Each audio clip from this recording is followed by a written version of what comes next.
كملته مازال، انا باقي ما كملت باقي. يلاه دابا وصلت للبريوات، الربيع والحمص داكشي كاع مازال ما صاوبتوش.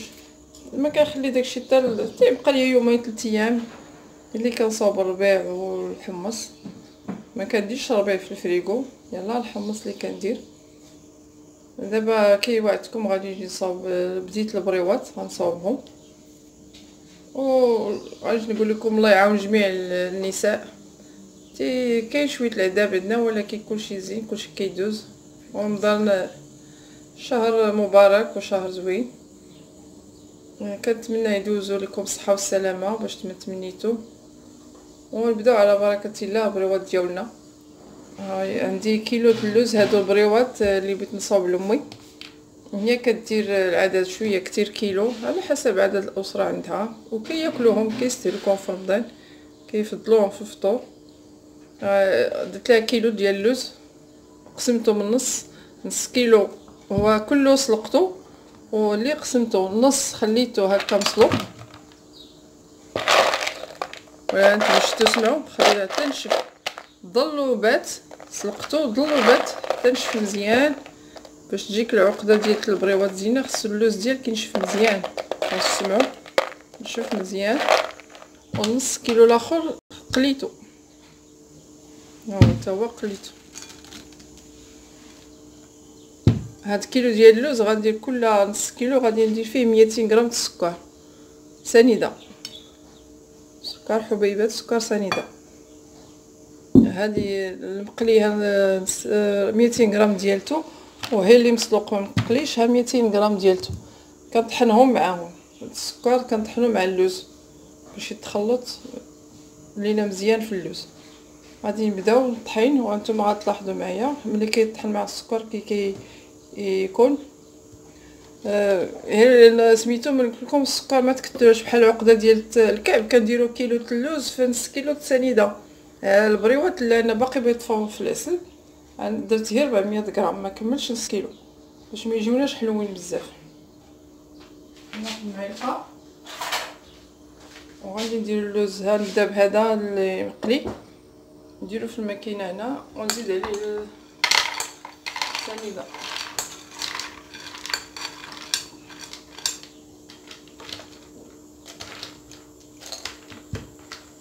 واحد شويه السنيده كنفرقها كل طحنه كندير شويه.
اللوز بلا ما ديروه في هكا الماكينه ديالكم الروبو، هكا تبغيو تطحنوه تعطيوه مره واحده الجهد ديال تبركوا عليه مره واحده.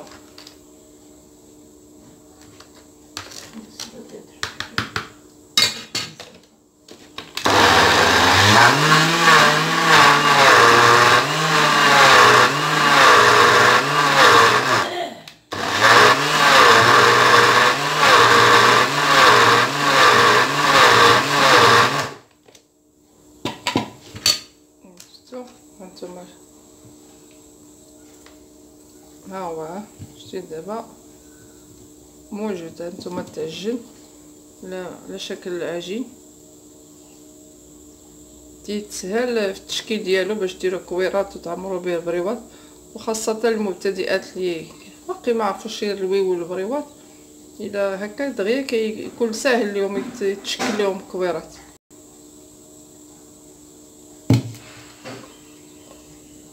نزيدو باقي واحد الدوره، وباش ما تكتريش ليه حتى ما زهر، لان ما زهر كيخسر البريوات الا كثرتيه.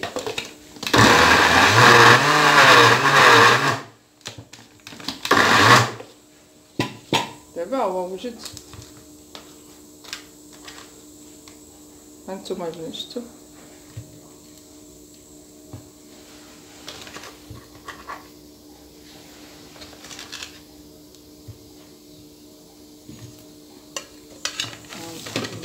باش يبان.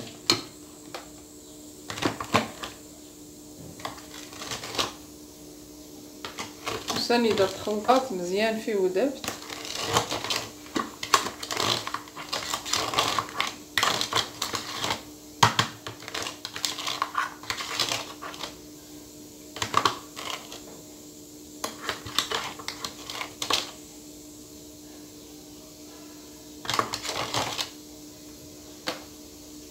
غندير كميه واحده اخرى.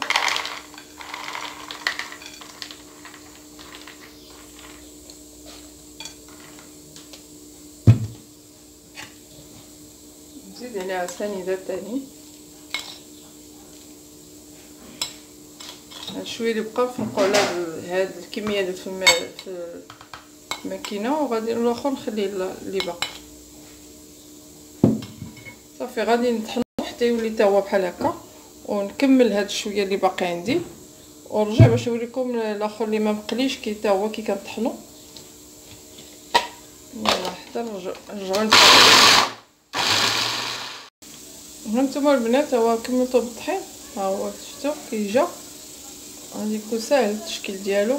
غنخلطو باقي مع الاخر ونزيد عليه باقي المقادير الاخرى باش غنسموه. ما زهر غير شويه ومسكه حره والقريفه. سو علاش قلت لي يجي هكا باش ما نكثرش ليه ما زهر،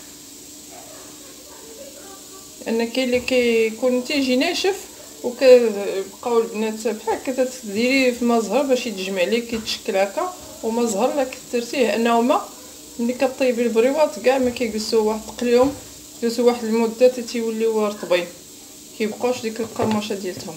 دابا غادي نبدا الاخر هذا نفس العمليه غادي نديرها ليه. غنزيد هنا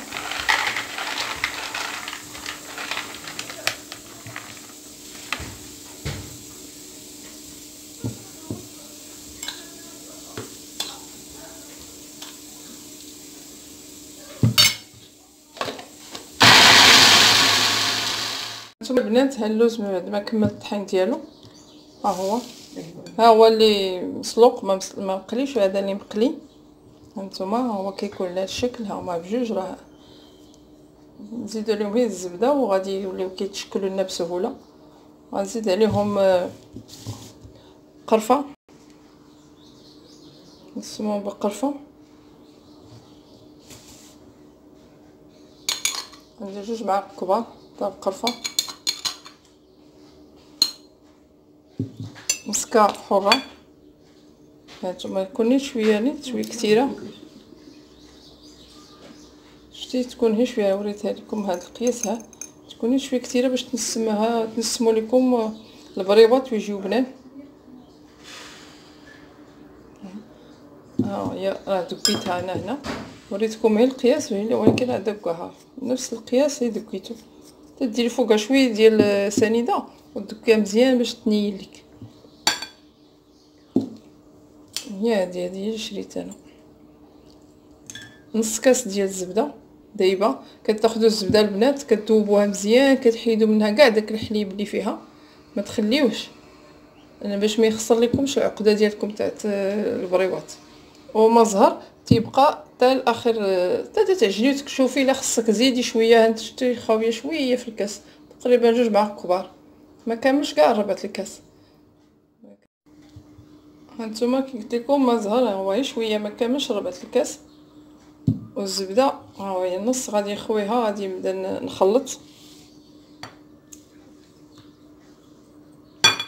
وغادي ندير ديك النقيطه تاع الروح.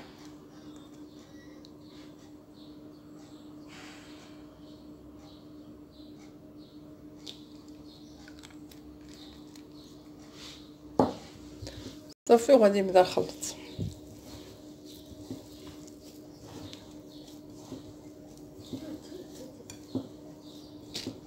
وي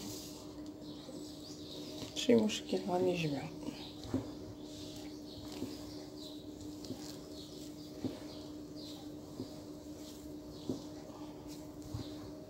اسمحوا لي غنجيب طبسيل كبير باش ندير هاد الخليط باش نتحكم فيه مزيان.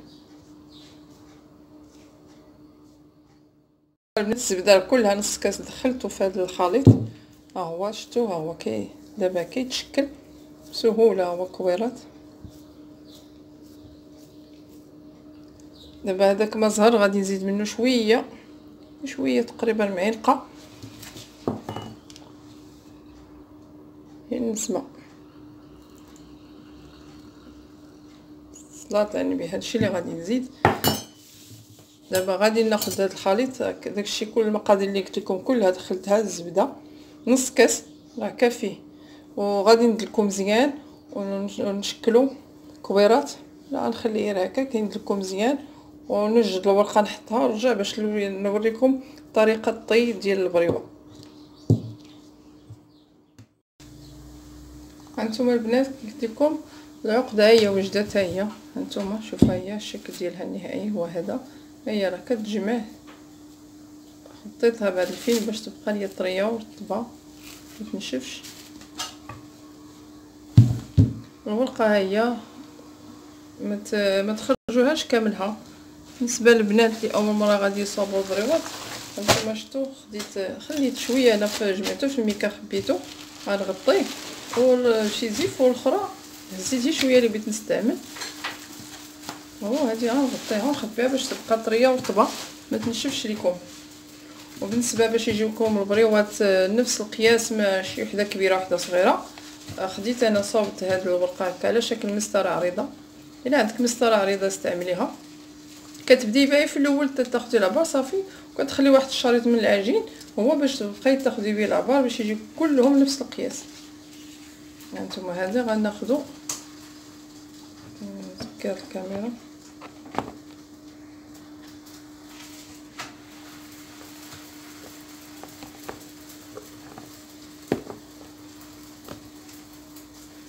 غنحيد هاد الجناب هادو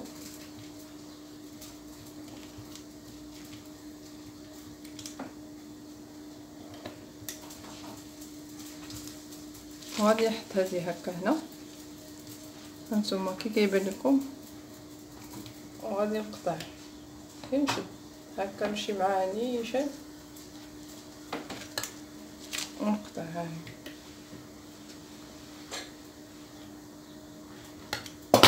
هانتوما هو الشريط عندي.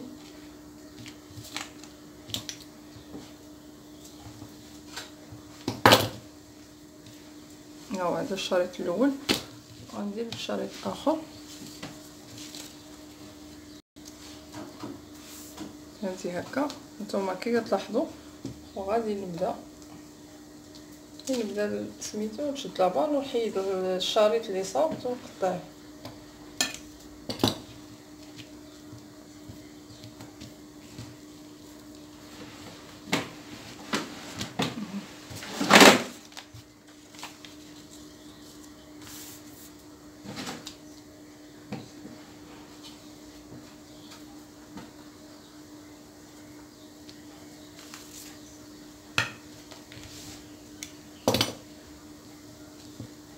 هانتوما شفتوا ها هو الشريط.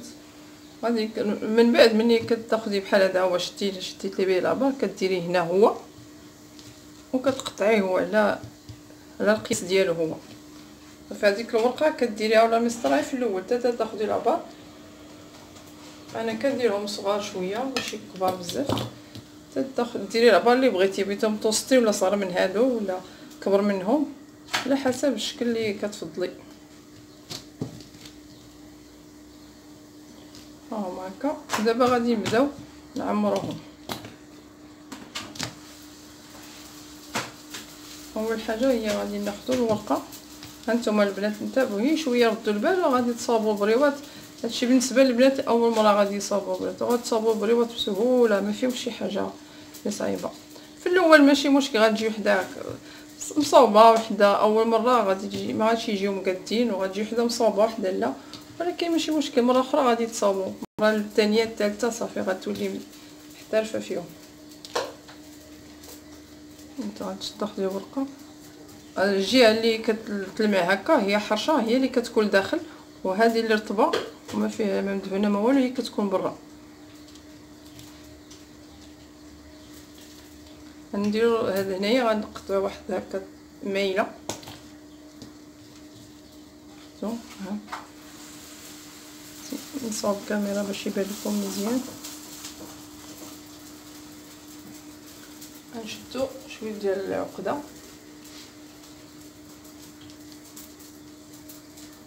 نصاوبو على شكل مثلث،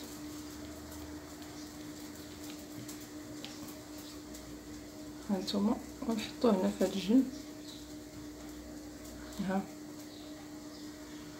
ونحطوه في هاد الجنب ونبرك عليه هكا باش يعمروا لي الجنيبات، ما يجيش دوك القنات ديال البريوه ما يجيوش خاويين.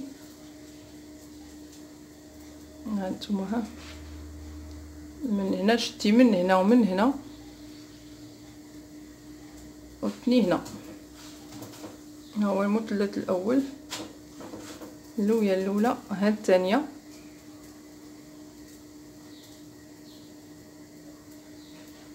هاد الثالثه،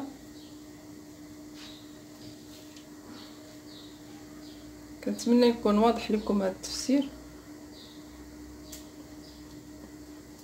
ها الاخرى، وما تزيروش البريوه بزاف باش ملي تبغي تقليوها تيدخل الزيت بين الطيات ديال الورقه وتحمل الورقه من الداخل طيب، ماشي تبقى ملي تعطيها تلقايها خضراء. ما تزيروش الورقه بزاف على البرايه، شويه غير القياس هاك صافي. تجي حتى الاخر انا ما كنلويهاش كلها، ما كتجيش الورقات كثيره العجينه كثيره، وتقنتيها هكا شويه صافي وكتدخليها هنا سهوله. ها سمحوا لي نعاود لكم، ها تدخليها هنايا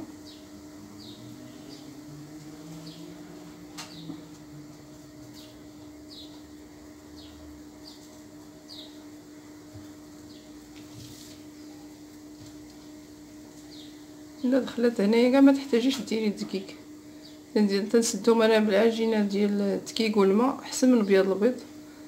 بياض البيض درتيه كيولي يدير رغوه في المقله وما كيبانلكش اش كتقليها. فركوا عليها شويه هكا باش ما تجيش منفوخه. وها البريوه ديالنا، غنعاود معكم وحده اخرى، نعاود وحده اخرى باش بزاف البنات يلاه بداو يحاولوا يستافدوا من هذا الفيديو مزيان. هاد الجنيب قنتي هكا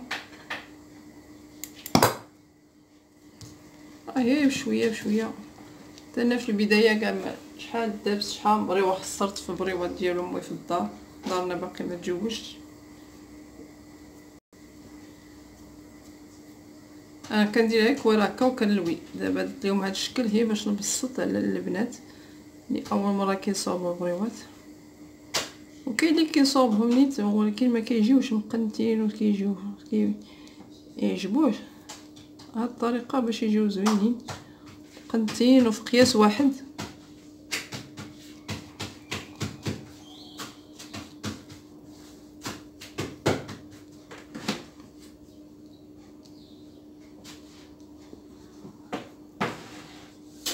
انا كنصاوب في بريوات امي مسكينه كتصاوب لنا مسمن الكاسكروط، شكون العشيه هذه الصباح راه صاوبت الخليط كي وريتكم وخليته، مشيت خرجت جبت الزبده وجيت يعني دابا كنلوي، ودوزنا الغدا هي اللي كنلوي دابا وكنوريكم. هانتوما شفتوا، هانتوما البنات ها البريوه شفتوها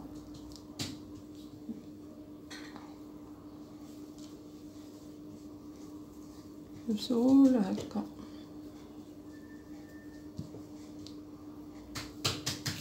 في الاول كيجي شويه صعيب وكاين اللي كيتعصب معاهم، كاين اللي كيقلقوه، ولكن هي شويه الصبر غادي تصاوبي بريوات.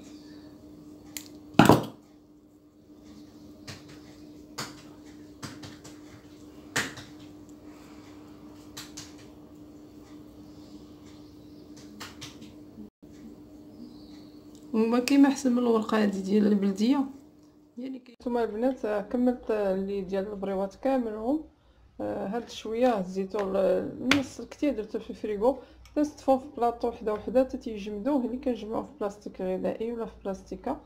هاد شويه بغيت نقلي، نوريكم الطريقه ديال القلي. وهو باش بغيت نبدا الاول ديال رمضان ان شاء الله حتى تيسالي هذا اللي نعاود نقلي شويه بشويه. كندير فريغو خضرين، نقلي شويه بشويه باش يبقاو مقرمشين وكيبقاو لذاذ وزوينين. دابا غادي نبدا نقلي.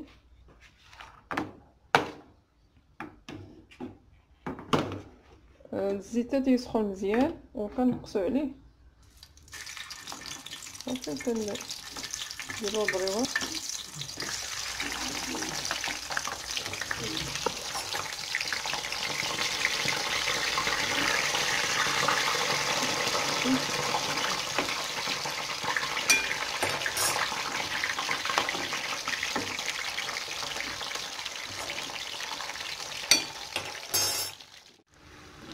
نديرلهم هكا تيبقاو كيتحمروا. نديرو في العسل ونخليهم يتسقطروا،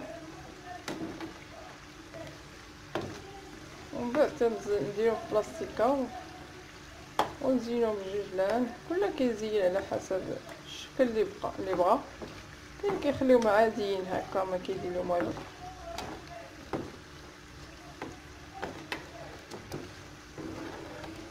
العسل ها هو دائما تيكون بارد.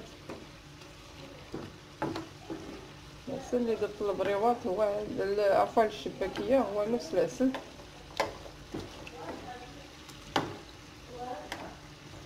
دابا بقى لي نهزهم نديرهم في العسل وغادي نرجع معكم.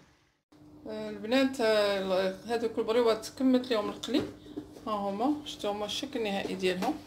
زينتهم بهذاك شويه ديال الجلجلان وزينت هاد شويه باش نقدموا لكم تشوفوا الشكل كي جا. والاخرين درتهم في بلاستيكه ودرتهم في الفريغو. هانتوما شفتوهم كيجيو رائعين في المذاق ولا في الشكل. الان ما بقى لي الا نودعكم ونقول لكم كنتمنى هذا الفيديو ينال الاعجاب ديالكم وتجربوا هاد البريوات. وكالعاده لا تنساوش الاشتراك ولي لايك والبارطاج القناه ديالي مطبخ ام روان يصل لكم كل جديد. وشكرا والى اللقاء.